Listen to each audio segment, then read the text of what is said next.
Assalamualaikum warahmatullahi wabarakatuh. Kami dari kelompok 8 akan menjelaskan materi tentang mata pelajaran Al-Quran Hadis dalam MA kelas 11. Halo teman-teman, hari ini kita akan belajar tentang mata pelajaran Al-Quran Hadis dalam Madrasah Aliyah kelas 9. Pertama-tama kita akan membahas mengapa sih Al-Quran dan Hadis itu penting. Yang pertama, berdasarkan identitas keagamaannya, yaitu memperkuat pemahaman nilai, akhlak, dan praktik ibadah berdasarkan sumber utama Islam.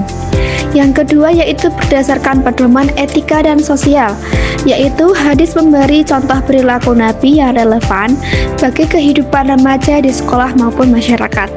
Dan yang terakhir itu karena berdasarkan keterampilan kritis, yaitu latihan tafsir sederhana, verifikasi sanad atau matan dasar, dan aplikasi nilai dalam konteks modern.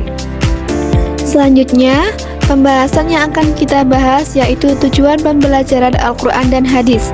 Yang pertama, yaitu agar menguasai bacaan tajwid dasar untuk bacaan Al-Quran lancar dan benar. Yang kedua, memahami kandungan ringkas ayat pilihan dan menerapkan maknanya dalam perilaku. Yang ketiga, mengenali jenis hadis yaitu sahih, hasan, atau dhaif secara sederhana. Yang keempat, mengembangkan kemampuan menelaah hadis untuk mengambil hikmah praktis. Yang kelima, mengintegrasikan etika Qur'ani dalam kegiatan sekolah dan kegiatan sosial. Dan yang terakhir, tujuan disusun agar terukur, relevan dengan usia, dan dapat dievaluasi lewat portofolio dan observasi. Selanjutnya, kita akan mempelajari kompetensi inti dan dasar. Kompetensi inti yaitu penguatan sikap spiritual dan sosial, penguasaan pengetahuan Al-Quran dan Hadis, serta keterampilan membaca, menafsirkan, dan menerapkan nilai. Contoh kompetensi dasar yaitu yang pertama, untuk menjelaskan makna ayat pilihan tentang akhlak. Yang kedua, menerapkan aturan tajwid pada bacaan surat pendek. Yang ketiga, menganalisis satu hadis pilihan untuk pengambilan keputusan etis. Rancang kompetensi dasar agar level kognitifnya jelas, yaitu yang pertama memahami, menganalisis, dan yang terakhir untuk menerapkan. Kemudian ada beberapa materi pembelajaran kelas 11. Yang pertama yaitu tajwid dan tahsin, seperti aturan dasar, makharij, aplikasi pada surat pilihan atau juz amma.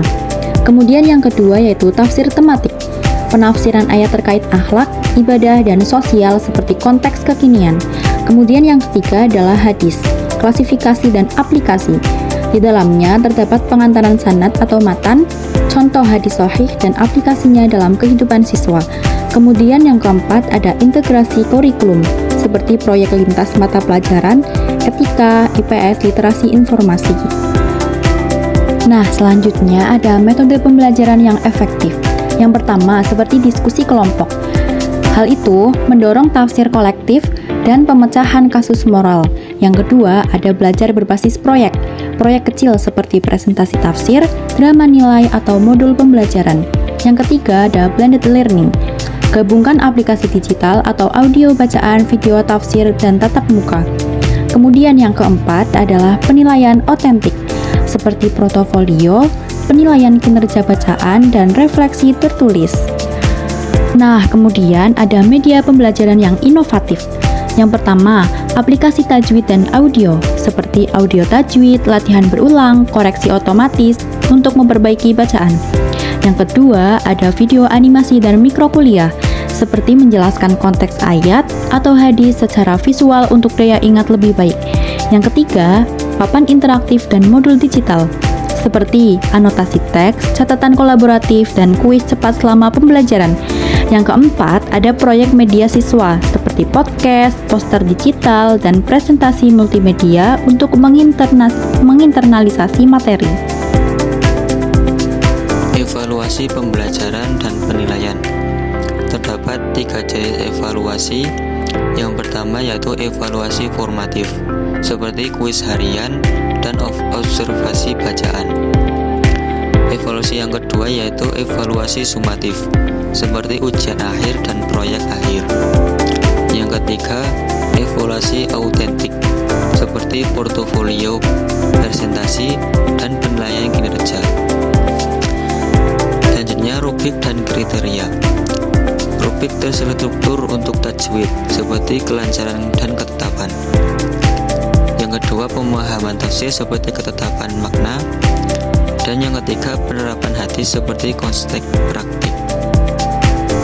Tab selanjutnya tentang tantangan dan juga solusi. Pada pembelajaran ini terdapat beberapa tantangan dan juga solusi untuk menyelesaikannya. Tantangan yang pertama yaitu motivasi rendah. Solusinya dengan menghubungkan materi dengan isu remaja, menggunakan media interaktif dan juga proyek bermakna. Tantangan yang kedua yaitu keterbatasan sumber. Solusinya dengan kembangkan bahan digital murah, kolaborasi antara madrasah, dan penggunaan sumber daring terpercaya.